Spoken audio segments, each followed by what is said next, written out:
two-time PGA Tour winner Justin Rose to the interview room here at the PJ Cup at Shadow Creek. Justin, you're making your tournament debut here at the PJ Cup. Can we just get some comments about your first time playing this event? Yeah, I'm excited to play. I mean, I was kind of looking forward to potentially doing some traveling and seeing Jeju Island and what have you, but pretty excited to play here at Shadow Creek. I haven't been here before and I've been blown away by the golf course. I think it's absolutely fantastic, and you know, based on not my strongest year in the FedEx Cup, it was nice to get a spot courtesy of CJ in the tournament. So grateful to be here and excited for the week. And if you could talk a little bit more about Shadow Creek, what were your initial thoughts, and have you played this course before? I have not played it before. Actually, I haven't been to Vegas for maybe 12 or so years. It was the Mayweather-Pacquiao fight the last time I was here. So certainly haven't played golf in Vegas for a long, long time, and didn't know what to expect. I mean, obviously I knew Shadow was a kind of a prestigious course here, and I expected it to be more of a resort golf course, if I'm honest, a little wider, a little easier, and I was blown away by the conditioning of it. And to have firm bent grass greens in the heat is just unbelievable. And they're the best set of greens I've played on, you know, outside of Augusta and potentially Muirfield Village, Jack's tournament. By far the best golf, you know, greens that I've seen on tour. Sounds good. We'll open it up for questions. The first question goes to Steve DiMeglio from USA Today. Justin, by any chance, did you go in the phone booth? Did not go in the phone booth. Too scared to touch the handles, man. But I mean, it sticks out like a sore thumb seeing a British phone booth there on. I guess there's one on 17 as well, but. I'm sure there's been some cocktails ordered from those kiosks in the past. Have you by any chance been influenced by what Bryson has done and is doing to the point of considering making any changes? I'm just trying to hit it straight again, to be honest with you, before I think about hitting it far. You know, I think I've seen the trickle-on effect of what Bryson's been doing. And you're seeing guys like Rory and even Justin Thomas. I'm hearing little kind of rumors out in the range. Everyone's trying to crank it up a little bit, get a few more mile an hour. But, you know, right now I'm kind of just trying to get my technique back to a sound position. And, you know, once I feel like that's the case, I'll you know, sure, I'd look at a few more mile an hour. Who wouldn't love a few more miles an hour? But it doesn't just come overnight, like Bryson's proved. I mean, he's done it quicker than anybody I've ever seen do it, change his body like that. And but along with that, normally, you know, the myth is you can change your feel, but his short game's really held up, if not improved. So, you know, what he's done is definitely impressive, and yeah, we'll see what the 47 or 48 inch driver looks like coming up here, and see where he takes it. But yeah, I mean, he's definitely seeing golf in a different way. Rather than a shot making point of view, he's looking at it very much as a, you know, like a money ball point of view. Just statistically, where can I gain the advantages? You know, he's definitely broken down the strokes gained categories, and he's really understood the areas of the game that have the biggest effect. We'll go next to Greg Robertson from the Las Vegas Review-Journal.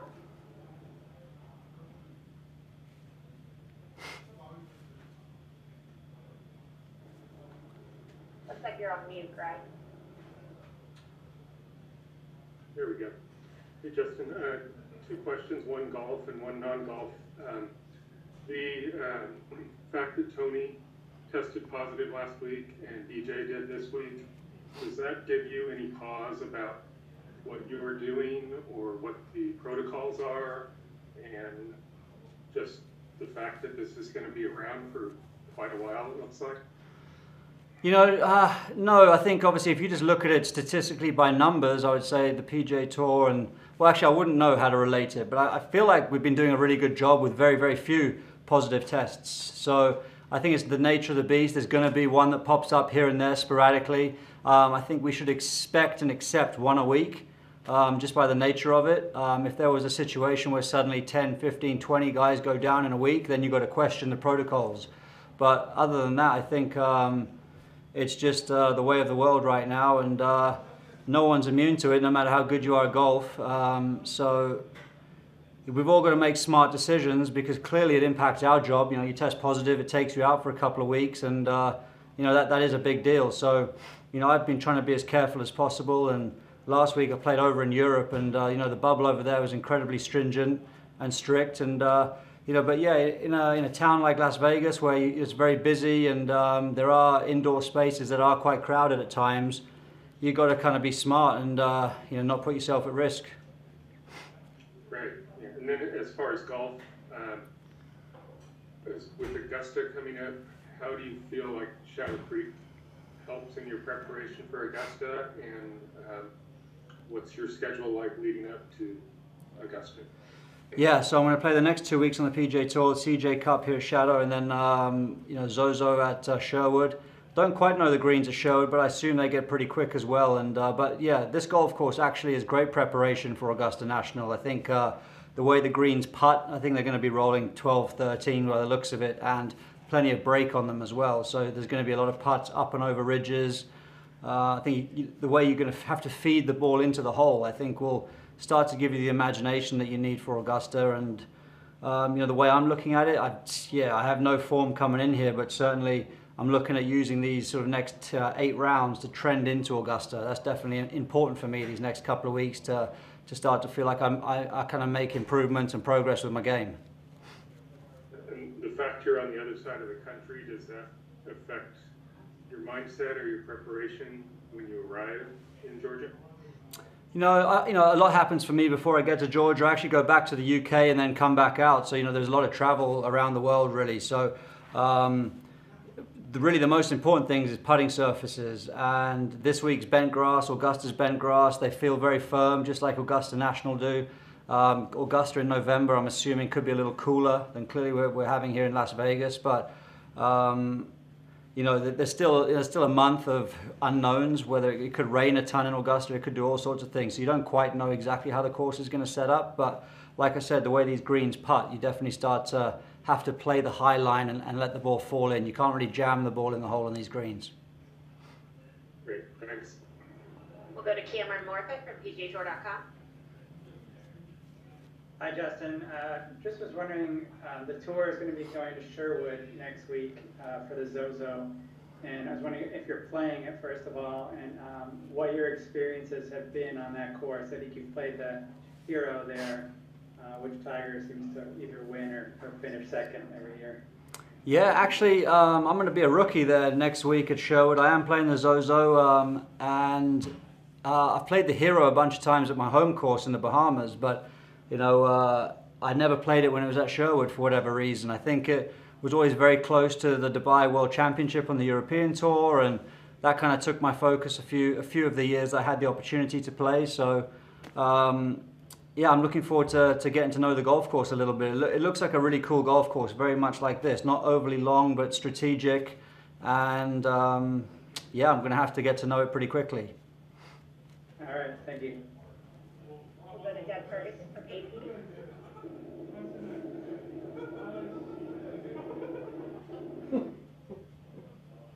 Is that good? Can you hear me, Justin? Yeah, I got you now, Doug, yeah. Very good. Sorry about that. Thanks. I don't know what made you think this, but are you still in the Bahamas or have you moved? Kind of, well, in the transition, I guess. You know, my little boy is at school in England, and it's been a lot harder to see him with the travel right now, so we're definitely looking at that as a family. Are you looking at London as a permanent base going forward? Yeah, we could be. Yeah, exactly. So I was there the last 2 weeks in the run up to the to the Wentworth, and yeah, we're just trying to suss it all out at the moment. Really, you know, it's always been our eventual long-term plan, but like I said, just the way of the world right now feels like it's forcing the hand a little sooner. A lot of it's about schooling. Yeah, just schooling, kids. Yeah, exactly. You know, and obviously being closer to my mom, who's not getting any younger, and or, you know, just family stuff. You know. Very good. Secondly, you probably have a large collection to pick from, but what would be the single loudest cheer you ever heard at Augusta? What comes to mind? Well, what comes to mind actually was 2007. I was on the 17th tee. I think I just birdied 16. I was 1 back with 2 to play. I was right in the hunt. Tiger was playing the group behind me. He hit a beautiful shot in there that used the contours, came down close. Crowd were going crazy, and I was just like, wow, this is the back nine at Augusta on a Sunday. And just I had that sort of out-of-body experience where I was like, you know, I'm living what I've watched on TV as a kid so many times. And promptly made double up 17, so it kind of taught me to stay focused next time. That was Yeah, so that was 07 when Zach won. But you know, that, so just, yeah, from personally what I've heard, that was probably it, that moment. But I can obviously only imagine when Tiger chipped in or, you know, what have you. So it would be kind of, this year going to be eerily quiet, but you're going to have to kind of remember, you know, remember the atmosphere almost to get inspired. I mean, you dealt with it already in Harding Park or Wingfield, what have you, but I can't imagine there's another course, let alone tournament in the world that's going to be affected by quiet more. Yeah, I agree with you. You know that, and you know, had we played the Ryder Cup, you know, those events kind of they I forgot that one. Yeah, but you know, obviously we're not going to play it because of the crowd. I think you're right, because it makes the event so much more special. You know, if I do get into contention and let's say I win the Masters, I definitely take. You know, I think all of these majors, they haven't quite felt the same for sure. Having without that intensity that the crowd bring, I think, and the adrenaline that they kind of create. So, you know, should I put on the green jacket this year? I have walked up the 18th hole a couple times in the final group on Sunday, and you know, I've experienced that feeling. So I'll definitely try to remember that, use that as inspiration, and you know, hopefully we get the opportunity a few months later, well, in April, to see crowds. But you know, even that remains a bit optimistic, possibly. Appreciate it. Thanks, Doug. Our last question goes to Adam Schupak at Golf Week. Hey, Justin, just to follow up to what you were saying to Doug there, what grade is your son in? He'd be, it's one different in England, so 7. Okay. And you joked about trying to just hit it in the fairway, hit it straight again. Where do you feel like you are in trying to, you know, refine what you had in your game when you were, you know, world number 1? Consistency, I think, is what got me to world number 1. You know, I had I don't know what it was, but it was like 24 top 10s out of 30 events run. So obviously the consistency that I was playing with is what I'm looking for. I think at the moment, I feel like there's flashes of it. I'm seeing moments on the range where it's really, really good, but then day to day, it's not quite as consistent. I'm trying to sort of drill down into, I know what I'm doing wrong. I just not entirely sure of the quickest line to fix it. So, but I'm kind of, you know, I'm enjoying the struggle in a sense. You know, I'm enjoying the work, and I don't think you can always be in a performance phase. I think sometimes there's work phases, sometimes there's performance phases, and you know, I'm definitely kind of having to grind it out at the minute. But kind of still weirdly enjoying my golf. I'm enjoying it, and I still feel motivated and hungry. So, yeah, I just got to kind of be patient. Have you found a second set of eyes, or are you still totally solo, you know, that you're no longer with Sean? Yeah, I mean, listen, I've got guys that I've respected for a long time, guys that I've worked with, you know, guys that I can call up, and that's kind of how I envisioned it. Is that, you know, taking a bit more ownership myself, and if I had a question, I could go to people, and you know, obviously it's been a little lean and not as been as quite as smooth and straightforward as I'd hoped it's been. So yeah, listen, at the moment I'm kind of evaluating, you know, the best path forward for sure. And during the downtime, did you make any big equipment changes beyond already making the switch from Honma to mostly TaylorMade? Yeah, not really. I mean, I just try to go back to a baseline of what I knew was comfortable for me. So that's still very much where I'm at, to be honest with you. Yeah, some Vokey wedges and the Axis One putter, which I love, and I've kept it pretty simple. You know, that is the danger when you have complete freedom, is to go around and test and try everything.